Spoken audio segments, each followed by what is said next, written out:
Sorakkai Kootu, Sorakkai paruppu kadayal.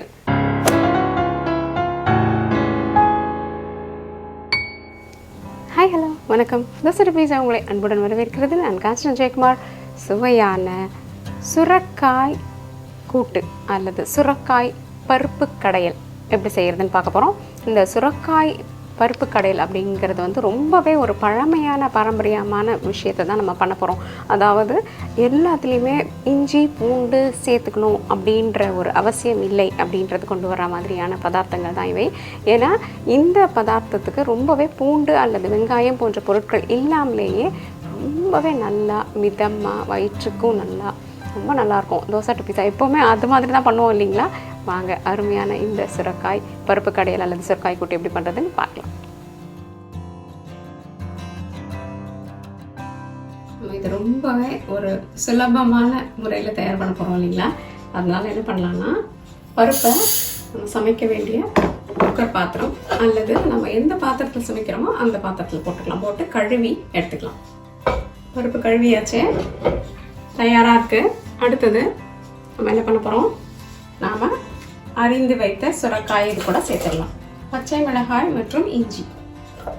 பச்சை மிளகாய் இஞ்சி வந்து இங்கே ஒரு வித்தியாசத்துக்காக தான் நம்ம உபயோகப்படுத்துகிறோம். ஏன்னா மிளகாயின் மனம் நல்லாயிருக்கும். நம்ம இந்த காய்ந்த மிளகாய் பொடியை உபயோகப்படுத்தும் பொழுது அதனுடைய மனமும் குணமும் வேறு மாதிரி இருக்கும். பச்சை மிளகாயும் போது வேறு மாதிரி இருக்கும். அதனால பச்சை மிளகாய் போடுறோம். தக்காளி, ஒரு கொஞ்சமாக மஞ்சத்தூள் இப்போ போட்டுக்கலாம். மீதி மஞ்சத்தூள் அப்புறமா போட்டுக்கலாம். இப்போ என்ன பண்ண போகிறோம்னா, இதை நல்லா ஒரு 4 அல்லது 5 விசில் சத்தம் வர வரைக்கும் வச்சிருக்கலாம். அதை தவிர வைக்கிறது கொஞ்சம் நேரம் வைக்கணும்னா வைக்கலாம்.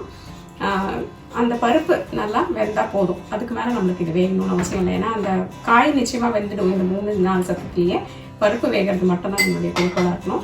வேகட்டும். அதுக்கப்புறமா இதை அரைச்சி வைக்கிற வேலையை பார்க்கலாம். உங்களுடைய யூடியூப் ஆப்பில் இந்த பெல்லை அழுத்தி நம்ம படைப்புகளை உடனுக்குடன் தெரிந்து கொள்ளுங்கள். இப்போ குக்கரில் ஒரு 3 சத்தம் வந்ததுக்கப்புறம் எடுத்து வச்சிட்டோம். நம்ம சமைக்க வர பாத்திரத்தில் கொஞ்சம் எண்ணெய் ஊற்றி தாளிச்சிடலாம். முதல்ல கடுகு, சிறிது வெந்தயம் மற்றும் பெருங்காயம். பொதுவாக வெந்தயம் சேர்க்கும் பொழுது என்னாகும், உடல் ஆரோக்கியத்துக்கு மட்டும் இல்லை, அதனுடைய மனமும் வந்து ரொம்ப நல்ல ஒரு சுவையை நம்மளுடைய அதிகரித்து கொடுக்கும். அதனால நம்ம வெந்தயமும் கடுகும் சேர்த்துக்கலாம். கடுகு வெடிக்கட்டும். அதுக்குள்ள நம்ம என்ன பண்ணலாம், இந்த தேங்காய், சீரகம் மற்றும் தனியா அல்லது கொத்தமல்லி விதைகளை அரைச்சி எடுத்துக்கலாம். பார்த்தீங்களா, இந்த மாதிரி அரைஞ்சிருக்கு. இப்போ கொஞ்சமாக தண்ணி சேர்த்து தான் அரைச்சிக்கலாம். தேங்காய் அரைத்த விழுது தயாராக இருக்கு. கடுகு வெடிச்சிருச்சு. அரைத்த விழுத சேர்த்துடலாம்.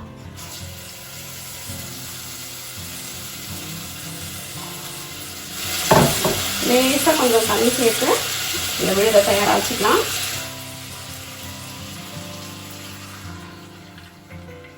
பச்சை மிளகாய் இஞ்சியை குக்கரில் வேக வைக்க வேண்டாம்னு நினைக்கிறவங்க நேராக இந்த விழுது கூட அரைச்சி கூட நம்ம சேர்த்துக்கலாம். அந்த மாதிரி ஒரு விதமும் பண்ணிக்கலாம்.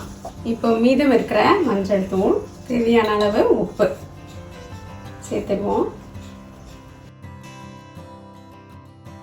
தாளிப்பு தயாராகிடுச்சு.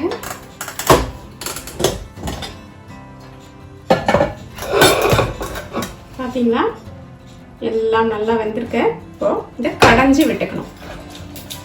மத்து அல்லது இது போன்ற கரண்டி அல்லது நம்மளுக்கு இந்த மின்சாரத்தில் இயங்கக்கூடிய கடையும் பொருள் இருக்கு இல்லையா, சாதனம் இருக்கு இல்லையா, அதையும் வச்சு நீங்கள் கடைஞ்சிக்கலாம்.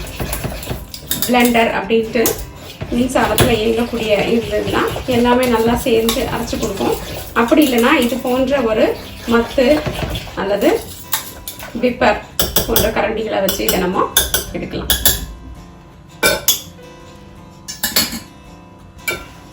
இப்போ நேரடியாக நம்மளுடைய பாத்திரத்தில் கொட்டிடலாம்.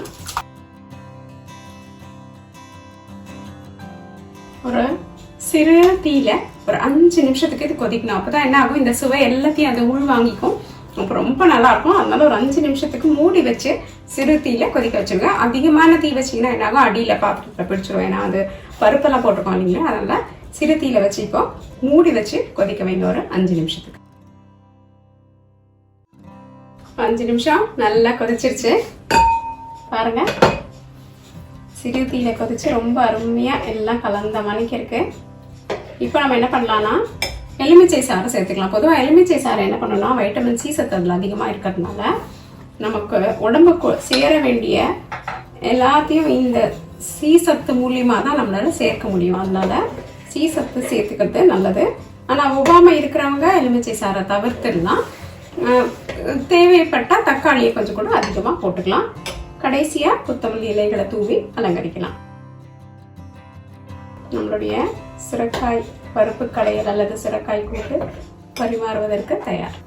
என்ன சுலபமா அதே நேரத்துல ரொம்ப சீக்கிரமா இந்த பருப்பு கடையல், சுரக்காய் பருப்பு கடையல் அல்லது பருப்பு கூட்டு எப்படி பண்ணணும்னு பாத்தீங்க இல்லையா? இந்த சுரக்காய் கூட்டை செய்து பார்த்து உங்க குடும்பத்தினோட பகிர்ந்துக்கோங்க மற்றும் உங்களுடைய கருத்துக்களை எங்ககிட்ட பகிர்ந்துக்க மறக்காதீங்க.